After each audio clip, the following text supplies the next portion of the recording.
Revelation chapter 18, New International Version, the fall of Babylon. After this I saw another angel coming down from heaven, having great authority, and the earth became illumined by his splendor. He cried out in a mighty voice, "Fallen, fallen is Babylon the Great. She has become a haunt for demons. She is a cage for every unclean spirit, a cage for every unclean bird, a cage for every unclean and disgusting beast. For all the nations have drunk the wine of her licentious passion. The kings of the earth had intercourse with her, and the merchants of the earth grew rich from her drive for luxury.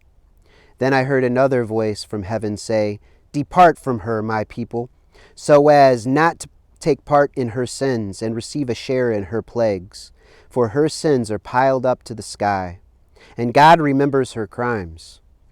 Pay her back as she has paid others. Pay her back double for her deeds. Into her cup pour double what she poured. To the measure of her boasting and wantonness, repay her in torment and grief. For she said to herself, I sit enthroned as queen. I am no widow, and I will never know grief. Therefore, her plagues will come in one day, pestilence, grief, and famine. She will be consumed with fire. For mighty is the Lord God who judges her. The kings of the earth who had intercourse with her in their wantonness will weep and mourn over her when they see the smoke of her pyre.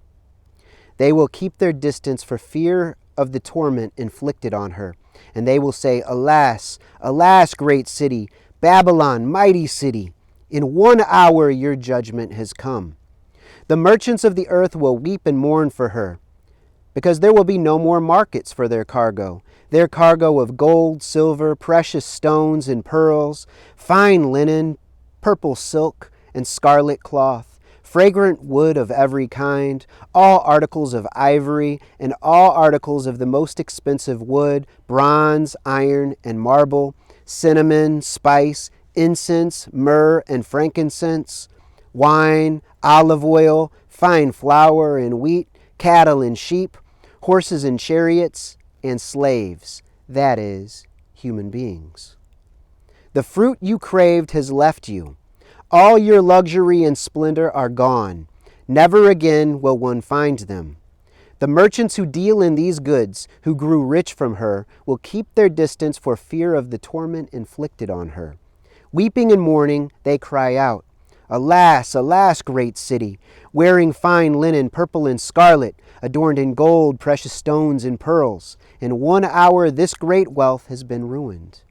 Every captain of a ship, every traveler at sea, sailors and seafaring merchants stood at a distance and cried out when they saw the smoke of her pyre.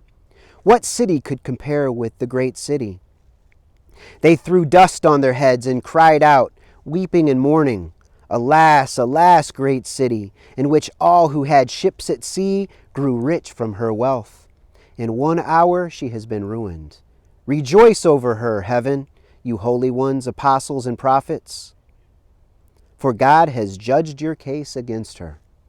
A mighty angel picked up a stone like a huge millstone and threw it into the sea and said, With such force will Babylon the great city be thrown down and will never be found again. No melodies of harpists and musicians, flutists and trumpeters will ever be heard in you again. No craftsmen in any trade will ever be found in you again. No sound of the millstone will ever be heard in you again.